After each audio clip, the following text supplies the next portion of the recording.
नमस्कार। हमारा देश और पूरा विश्व आज कोविड-19 की चुनौती का सामना कर रहा है। कोविड-19 अभी खत्म नहीं हुआ है। ऐसे में हमारा फर्ज है कि हम सतर्क रहें। इसलिए जब तक दवाई नहीं तब तक कोई ढिलाई नहीं। कोरोना से बचाव के लिए जरूरी है नियमित रूप से हाथ धोना, मास्क पहनना और आपस में उचित दूरी बनाए रखना। याद रखिए, 2 गज दूरी मास्क है जरूरी। खांसी, बुखार या सांस लेने में कठिनाई होने पर हेल्पलाइन नंबर 1075 पर संपर्क करें। हेलो दोस्तों, आज की इस कक्षा में आप सभी का स्वागत है। दोस्तों, आज के हमारे इस वीडियो में हम एक नया अध्याय शुरू करेंगे। अध्याय 10, तरंग प्रकाशिकी।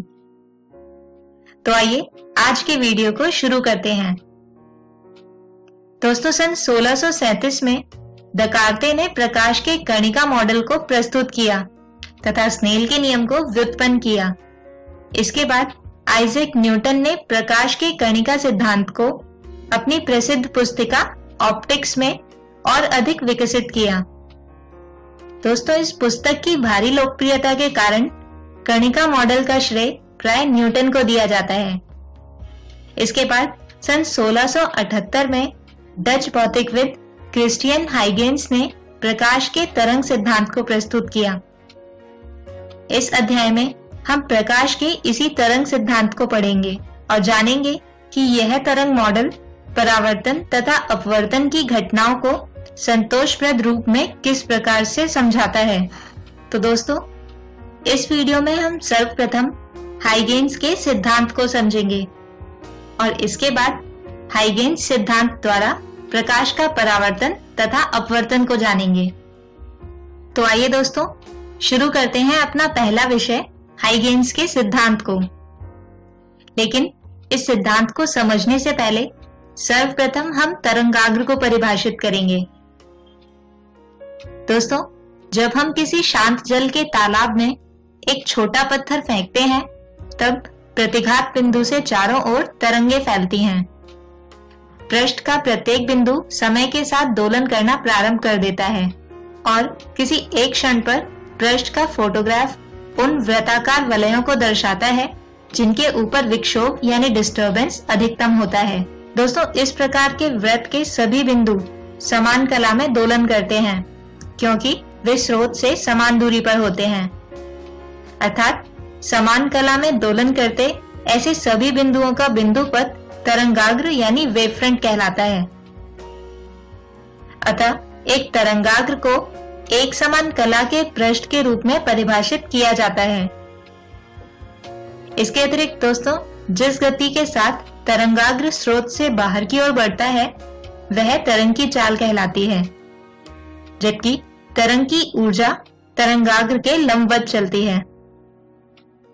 दोस्तों, एक बिंदु स्रोत प्रत्येक दिशा में समान तरंगें उत्सर्जित करता है, तो उन बिंदुओं का बिंदु पथ जिनका आयाम समान है और जो एक समान कला में कंपन करते हैं गोलीय होता है, जिसके कारण हमें एक गोलीय तरंग प्राप्त होती है।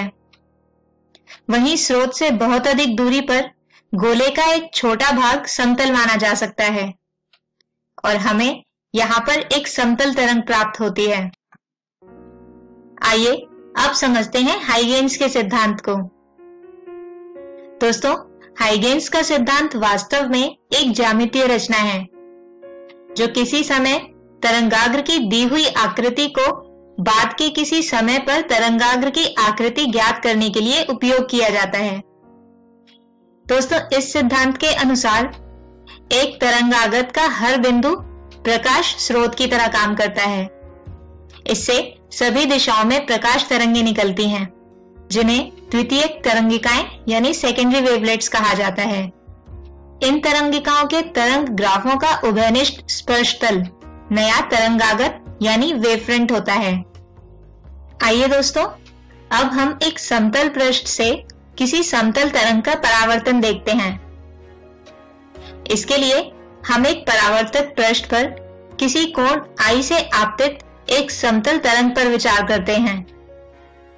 यहाँ पर आप इस चित्र में देख सकते हैं कि एक समतल तरंग एक परावर्तक पृष्ठ पर आपतित होती है और परावर्तक पृष्ठ से टकराने के पश्चात इसका कुछ भाग परावर्तित हो जाता है, जबकि कुछ भाग विरल से सघन माध्यम में अपवर्तित हो जाता है। यहाँ हम केवल परावर्तन के बारे में बात करेंगे। तो दोस्तों, यहाँ पर होने वाले परावर्तन को हम इस आरेख के द्वारा समझ सकते हैं।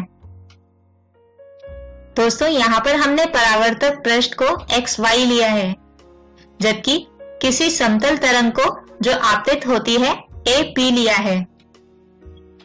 यह समतल तरंग परावर्तक पृष्ठ के अभिलंब से I कोण बनाती है। और दोस्तों, यह समतल तरंगाग्र परावर्तन के पश्चात A', P' पर देखा जा सकता है। अब जैसा कि हम जानते हैं कि परावर्तन नियम के अनुसार आपतित कोण I तथा परावर्तन कोण R बराबर होते हैं। तो आइए इसे यहाँ पर सिद्ध करते हैं। दोस्तों, इसे सिद्ध करने के लिए हम सर्वप्रथम दो त्रिभुज लेते हैं। एक है त्रिभुज APP' तथा दूसरा है त्रिभुज P'A', दोस्तों, यहाँ पर यह दोनों ही त्रिभुज समकोण त्रिभुज होते हैं और समकोण होने के अलावा यह एक दूसरे के सर्वांगसम भी होते हैं। और जैसा कि दोस्तों हम जानते हैं कि किन्हीं दो सर्वांगसम त्रिभुज के समान भाग बराबर होते हैं, जिसके कारण हम यहाँ पर लिख सकते हैं कि कोण PAP' बराबर होगा कोण A', के, अर्थात कोण I बराबर होगा कोण R के। और दोस्तों, यही होता है परावर्तन का नियम। आइए अब हाइगेन्स के ही सिद्धांत का उपयोग करके हम अपवर्तन की परिघटना को समझते हैं। तो दोस्तों, जैसा कि हमने पहले भी देखा था कि जब एक समतल तरंगाग्र किसी समतल पृष्ठ पर आपतित होता है तो माध्यम की सघन से विरल होने के कारण यह इसमें परावर्तित होने के साथ साथ अपवर्तित भी होता है। अब हम यहाँ पर इस चित्र में केवल अपवर्तन की बात करेंगे। तो जैसा कि आप यहाँ पर देख सकते हैं कि एक समतल तरंगाग्र AC एक पृष्ठ पर आपतित होता है और आपतन के साथ यह इस पृष्ठ के अभिलंब के साथ एक कोण बनाता है, जिसे कहा जाता है आपतित कोण और जिसे दर्शाया जाता है I से। इसके बाद अपवर्तन के पश्चात यह तरंगाग्र हो जाता है BD और यह अभिलंब की तरफ थोड़ा सा झुक जाता है और यह अभिलंब के साथ अपवर्तन कोण R बनाता है। अब दोस्तों, जैसा कि हम जानते हैं कि प्रकाश के अपवर्तन के समय स्नेल के नियम का पालन किया जाता है, यानी sin I तथा sin R का अनुपात माध्यम के सापेक्ष अपवर्तनांक के बराबर होता है। तो आइए इस नियम को हाइगेन्स के सिद्धांत द्वारा सिद्ध करते हैं। इसके लिए दोस्तों, जैसा कि हम यहाँ पर जानते हैं कि यहाँ पर BC की लंबाई होगी V1 गुणा T, जहां पर V1 आपतित तरंगाग्र की विरल माध्यम में चाल को दर्शाता है। अब त्रिभुज ABC में sin I का मान निकालें तो वह होगा BC बटे AB। और दोस्तों, यहाँ पर BC का मान प्रतिस्थापित करने पर sin I बराबर आता है V1T बटे AB के। अब दोस्तों, हम एक दूसरा समकोण त्रिभुज लेते हैं, त्रिभुज ABD। तो इस त्रिभुज में यदि AD का मान हम निकालें तो वह होगा V2T, जहां पर V2 प्रकाश की इस सघन माध्यम में चाल को दर्शाता है। अब यदि यहाँ पर हम sin R का मान निकालें तो वह होगा AD बटे AB और यहाँ पर भी AD का मान प्रतिस्थापित करने पर sin R बराबर आता है V2T बटे AB के। अब दोस्तों, स्नेल के नियम को व्युत्पन्न करने के लिए हम इस sin I तथा sin R का अनुपात निकालेंगे। तो sin I तथा sin R का मान यहाँ पर रखने पर आता है V1T बटे AB बटे V2T बटे AB, जहां पर AB से AB तथा T से T कटने के पश्चात sin I बटे sin R बराबर आता है V1 बटे V2 के। और जैसा कि हम जानते हैं कि किन्हीं दो माध्यमों में प्रकाश की चाल का अनुपात माध्यम के सापेक्ष अपवर्तनांक के बराबर होता है। यानी यहाँ पर हम साइन I बटे साइन R को लिख सकते हैं माध्यम 1 के सापेक्ष माध्यम 2 का अपवर्तनांक। तो दोस्तों, इसी सूत्र के साथ स्नेल का नियम व्युत्पन्न होता है और इससे सिद्ध होता है कि प्रकाश के तरंग की धारणा में भी प्रकाश के परावर्तन तथा अपवर्तन नियम का अनुपालन किया जाता है। दोस्तों, आज के हमारे इस वीडियो में हम दो तरंगों के अध्यारोपण द्वारा उत्पन्न व्यतिकरण यानी इंटरफेरेंस के पैटर्न को समझेंगे। तो आइए शुरू करते हैं हमारा आज का ये वीडियो। दोस्तों, व्यतिकरण का समस्त क्षेत्र अध्यारोपण के सिद्धांत पर आधारित है, जिसके अनुसार किसी माध्यम में एक विशिष्ट बिंदु पर अनेक तरंगों द्वारा उत्पन्न परिणामी विस्थापन इनमें से प्रत्येक तरंग के विस्थापनों का सदिश योग होता है। इसे समझने के लिए हम यहाँ पर दो स्रोत S1 तथा S2 की कल्पना करते हैं, जो जल की एक द्रोणिका में ऊपर और नीचे समान आवृत्ति से गति करते हैं। ये दोनों स्रोत जल की दो तरंगें उत्पन्न करते हैं तथा किसी विशिष्ट बिंदु पर प्रत्येक तरंग द्वारा उत्पन्न विस्थापनों के बीच कला अंतर समय के साथ नहीं बदलता, और जब ऐसा होता है तो इन दो स्रोतों को कला संबद्ध यानी कोहेरेंट कहा जाता है। दोस्तों, यहाँ हम किसी दिए हुए समय पर एक बिंदु P देखते हैं, जिसके लिए S1P बराबर है S2P के। क्योंकि दूरियां S1P तथा S2P बराबर हैं, इसलिए S1 तथा S2 से तरंगें P बिंदु तक चलने में समान समय लेंगी तथा जो तरंगें S1 तथा S2 से समान कला में निर्गम होती हैं, वे P बिंदु पर भी समान कला में पहुंचेंगी। इस प्रकार यदि स्रोत S1 के द्वारा किसी बिंदु P पर उत्पन्न विस्थापन को हम लिख सकते हैं Y1 बराबर A cos ओमेगा t, तो यहाँ इस बिंदु पर किसी दूसरे स्रोत S2 द्वारा उत्पन्न विस्थापन भी होगा Y2 बराबर A cos ओमेगा t। अतः इस बिंदु पर परिणामी विस्थापन को हम लिख सकते हैं Y बराबर Y1 जमा Y2। और दोस्तों, ऐसा हमने अध्यारोपण के सिद्धांत के द्वारा किया है। तो ऐसा करने पर परिणामी विस्थापन Y आता है 2A cos ओमेगा t।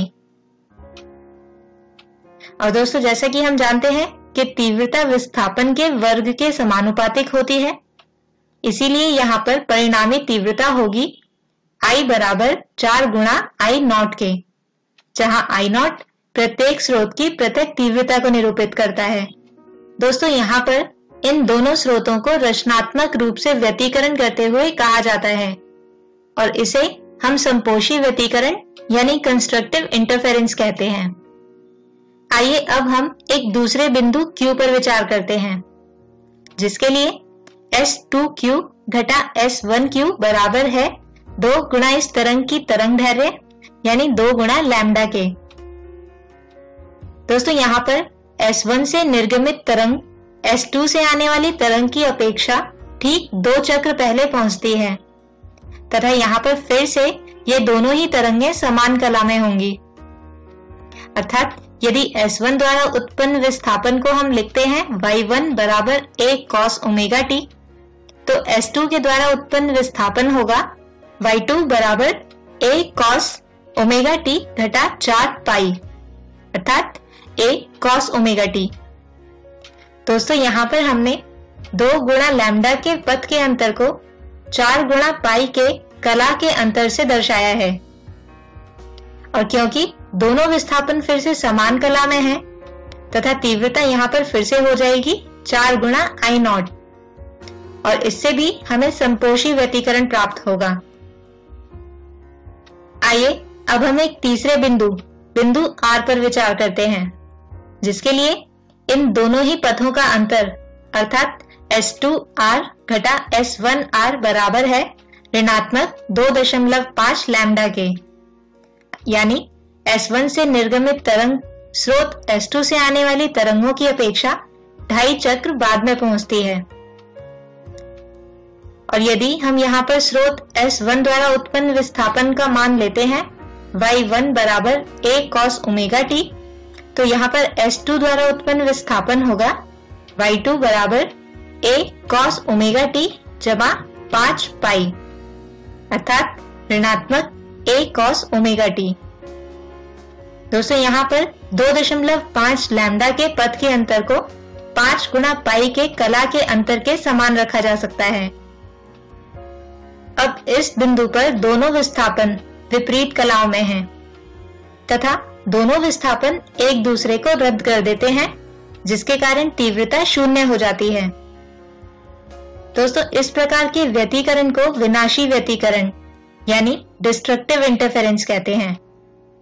तो अब हम यदि इन तीनों स्थितियों का सारांश लिखते हैं तो हम कह सकते हैं कि दो संबद्ध स्रोत S1 तथा S2 जब समान कला में कंपन करते हैं तब किसी बिंदु P के लिए यदि पथ का अंतर तरंगदैर्घ्य के पूर्णांक गुणज के बराबर है, अर्थात S1P घटा S2P n लैम्डा के बराबर है, जहां पर n का मान 0, 1, 2, 3 कुछ भी हो सकता है, तो इस स्थिति में हमें समपोषी व्यतिकरण प्राप्त होता है और इसकी परिणामी तीव्रता 4 गुणा I0 होती है।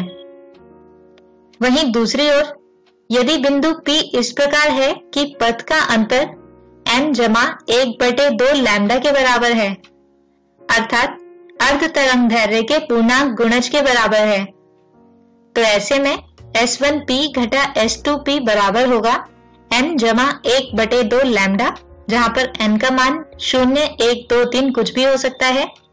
तो इस स्थिति में हमें विनाशी व्यतिकरण प्राप्त होता है, जिसकी परिणामी तीव्रता 0 होती है। अब दोस्तों हम मान लेते हैं कि कोई दो स्रोत कला संबद्ध हैं, अर्थात यह नियमित रूप से ऊपर और नीचे की ओर आ जा रहे हैं। तो ऐसे में किसी भी बिंदु पर कला का अंतर अर्थात फाई समय के साथ नहीं बदलता तथा हमें स्थिर व्यतिकरण पैटर्न प्राप्त होता है, अर्थात समय के साथ उच्चिष्ट यानी मैक्सिमा तथा निम्निष्ट यानी मिनिमा इनकी स्थितियां नहीं बदलती। और यदि ये दोनों स्रोत निश्चित कला का अंतर नहीं रख पाते हैं तो यहाँ पर समय के साथ व्यतिकरण पैटर्न भी बदलता है, तथा यदि कला का अंतर समय के साथ बहुत तेजी से बदलता है तो उच्चिष्ट यानी मैक्सिमा तथा निम्निष्ट की स्थितियां भी समय के साथ तेजी से बदलेंगी। और ऐसे किन्हीं दो स्रोतों को हम कला असंबद्ध यानी इनकोहेरेंट कहते हैं।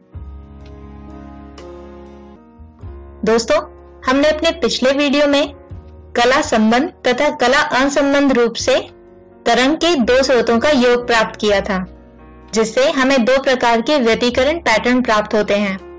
तो दोस्तों अब हम इस वीडियो में प्रकाश तरंगों का उपयोग करके व्यतिकरण का पैटर्न प्राप्त करेंगे। तो आइए शुरू करते हैं।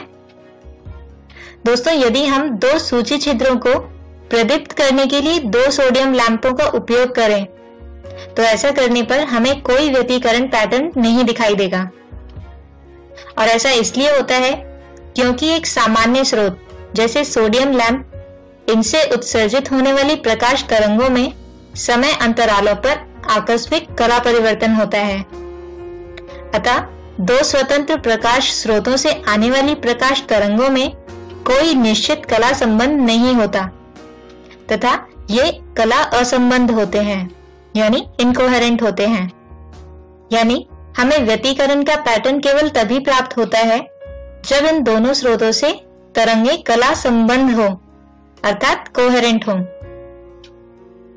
तो दोस्तों इन दोनों स्रोतों से उत्पन्न होने वाली तरंगों को कला संबंध करने के लिए इंग्लैंड के भौतिक शास्त्री थॉमस यंग ने तरंगों की कलाओं को नियंत्रित करने के लिए एक उत्तम तकनीक उपयोग की। उन्होंने एक अपारदर्शी पर्दे पर 2 सूची छिद्र S1 तथा S2 बनाए जो वास्तव में एक दूसरे के बहुत निकट थे और इन्हें एक अन्य सूची छिद्र से प्रदीप्त किया जिसे एक दीप्त सोर्स से प्रकाशित किया गया था। दोस्तों अब प्रकाश तरंगे स्रोत S से निकलकर S1 तथा S2 पर गिरती हैं। S1 तथा S2 दो कला संबंध स्रोतों की भांति कार्य करते हैं क्योंकि S1 तथा S2 से निकलने वाली प्रकाश तरंगें एक ही मूल स्रोत से व्युत्पन्न होती हैं तथा इस स्रोत में अचानक कोई भी कला परिवर्तन S1 तथा S2 से आने वाले प्रकाश में ठीक उसी प्रकार की कला परिवर्तन करेगा। तो इस प्रकार दोनों स्रोत S1 तथा S2 समान कला में बंध जाएंगे। दोस्तों, इस प्रकार S1 तथा S2 से उत्सर्जित होने वाली गोलीय तरंगें पर्दे पर व्यतिकरण फ्रिंजें उत्पन्न करेंगी। दोस्तों, यहाँ पर हम अधिकतम तथा न्यूनतम तीव्रता की स्थितियों की गणना के लिए हमने एक रेखा G' पर एक बिंदु P लिया है जो अधिकतम तीव्रता के संगत है। अर्थात इस अवस्था में इन दोनों स्रोत S1 तथा S2 से उत्पन्न तरंगों के पथ में अंतर तरंग के किसी पूर्णांक गुणज के बराबर होगा, जिसके कारण हमें एक अधिकतम तीव्रता प्राप्त होगी। अर्थात हम यहाँ पर लिख सकते हैं कि इस स्थिति के लिए S2P घटा S1P बराबर होगा n लैम्डा के। अब दोस्तों, ज्यामितीय का उपयोग करके हम इसे लिख सकते हैं कि S2P की घात 2 घटा S1P की घात 2 बराबर होगा कैपिटल D की घात 2 जमा ब्रैकेट x जमा D बटे 2 की घात 2 घटा कैपिटल D की घात 2 ब्रैकेट x घटा स्मॉल d बटे 2 की घात 2, जिसे हल करने पर S2P की घात 2 घटा S1P की घात 2 बराबर आता है 2 गुणा x गुणा स्मॉल d के। तो अब हम इस समीकरण को हल करके लिख सकते हैं S2P घटा S1P बराबर 2xd बटे S2P जमा S1P।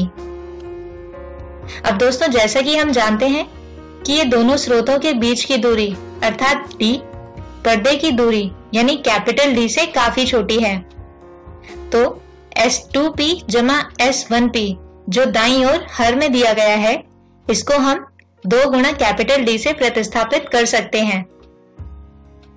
तो ऐसा करने पर समीकरण होगी S2P घटा S1P बराबर x गुणा स्मॉल d बटे कैपिटल D। अब दोस्तों, जैसा कि हम जानते हैं कि समपोषी व्यतिकरण यानी कंस्ट्रक्टिव इंटरफेरेंस प्राप्त करने के लिए यह क्षेत्र दीप्त होना चाहिए, और ऐसा तभी होगा जब यह पथ का अंतर यानी S2P घटा S1P बराबर होगा तरंगदैर्घ्य के पूर्णांक गुणज के अर्थात n लैम्डा के। तो यहाँ से हम x को लिख सकते हैं xn, और इस xn का मान आता है n लैम्डा कैपिटल D बटे स्मॉल d। वहीं दूसरी ओर यदि हमें इस बिंदु P पर कोई अदीप्त क्षेत्र प्राप्त होता है, अर्थात इस स्थिति के लिए यहाँ इस बिंदु P पर विनाशी व्यतिकरण यानी डिस्ट्रक्टिव इंटरफेरेंस होना चाहिए, और ऐसा तभी हो सकता है जब इस पथ का अंतर अर्थात S2P घटा S1P अर्ध तरंगदैर्घ्य यानी लैम्डा बटे 2 के किसी पूर्णांक गुणज के बराबर हो। अर्थात यहाँ पर हम लिख सकते हैं कि x गुणा स्मॉल d बटे कैपिटल D बराबर होगा n जमा 1 बटे 2 लैम्डा के, जिसके लिए x को हम xn मान सकते हैं, और इस xn का मान होगा n जमा 1 बटे 2 लैम्डा कैपिटल D बटे स्मॉल d। दोस्तों, इस प्रकार यहाँ इस चित्र की भांति हमें पर्दे पर अदीप्त तथा दीप्त बैंड दिखलाई देंगे। ऐसे बैंडों को फ्रिंज कहा जाता है तथा 2 क्रमागत अदीप्त तथा दीप्त फ्रिंजों के बीच की दूरी को हम लिख सकते हैं बीटा बराबर xn जमा 1 घटा xn। यहाँ से xn जमा 1 तथा xn का मान रखने पर बीटा आता है लैम्डा कैपिटल D बटे D। तो दोस्तों, हम यहाँ पर कह सकते हैं कि किन्हीं 2 क्रमागत दीप्त तथा अदीप्त फ्रिंजों के बीच की दूरी प्रकाश की तरंगदैर्घ्य, इसके अतिरिक्त पर्दे और स्रोत के बीच की दूरी यानी कैपिटल D और दोनों स्रोतों के बीच की दूरी यानी स्मॉल d पर निर्भर करती है, और इस व्यंजक को कहते हैं फ्रिंज चौड़ाई का व्यंजक। दोस्तों, यहाँ पर यह S1 तथा S2 दोनों ही बिंदु स्रोत हैं, लेकिन फिर भी यहाँ पर हमें फ्रिंज सीधी रेखाओं पर प्राप्त होते हैं। अब यदि हम इन दोनों बिंदु स्रोतों के स्थान पर दो झिर्रियां यानी दो स्लिट S1 तथा S2 रख दें, तब भी प्राप्त होने वाली फ्रिंज सीधी रेखाओं में होंगी, क्योंकि बिंदुओं का प्रत्येक युग्म सीधी रेखा फ्रिंज उत्पन्न करेगा और क्योंकि ऐसे बहुत सारे युग्म बनेंगे, जिसके कारण इन सीधी रेखा फ्रिंजों की तीव्रता काफी बढ़ जाएगी। आइए दोस्तों, अब आज के ही विषयों पर आधारित एक उदाहरण समझते हैं। प्रश्न है, दो झिर्रियां 1 मिलीमीटर दूर बनाई गई हैं और पर्दे को 1 मीटर दूर रखा गया है। फ्रिंज अंतराल कितना होगा जब 500 नैनोमीटर तरंगदैर्घ्य का नीला हरा प्रकाश प्रयोग में लाया जाता है? तो दोस्तों, इसे हल करने के लिए हम सबसे पहले लिख लेते हैं वह राशियां जो हमें इस प्रश्न में दी गई हैं, यानी दोनों स्रोतों के बीच की दूरी अर्थात स्मॉल d जो बराबर है 1 मिलीमीटर के। इसके अतिरिक्त स्रोत और पर्दे की बीच की दूरी अर्थात कैपिटल D हमें दिया हुआ है 1 मीटर। अब यहाँ पर हमें दिया गया है कि प्रयोग में लाया जाने वाला प्रकाश है नीला हरा, जिसकी तरंगदैर्घ्य है 500 नैनोमीटर, यानी यहाँ पर लैम्डा है 500 नैनोमीटर। तो दोस्तों, यहाँ पर हमें निकालना है फ्रिंज अंतराल अर्थात बीटा, जिसका मान होता है कैपिटल D गुणा लैम्डा बटे स्मॉल d के। तो यहाँ पर कैपिटल D, लैम्डा और स्मॉल d का मान रखने पर बीटा आता है 5 गुणा 10 की घात ऋणात्मक 4 मीटर, या इसे लिख सकते हैं 0.5 मिलीमीटर। किशोर अवस्था संबंधित समस्याओं के परामर्श हेतु समर्पित उमंग किशोर हेल्पलाइन के टोल फ्री नंबर 144225 पर संपर्क करें।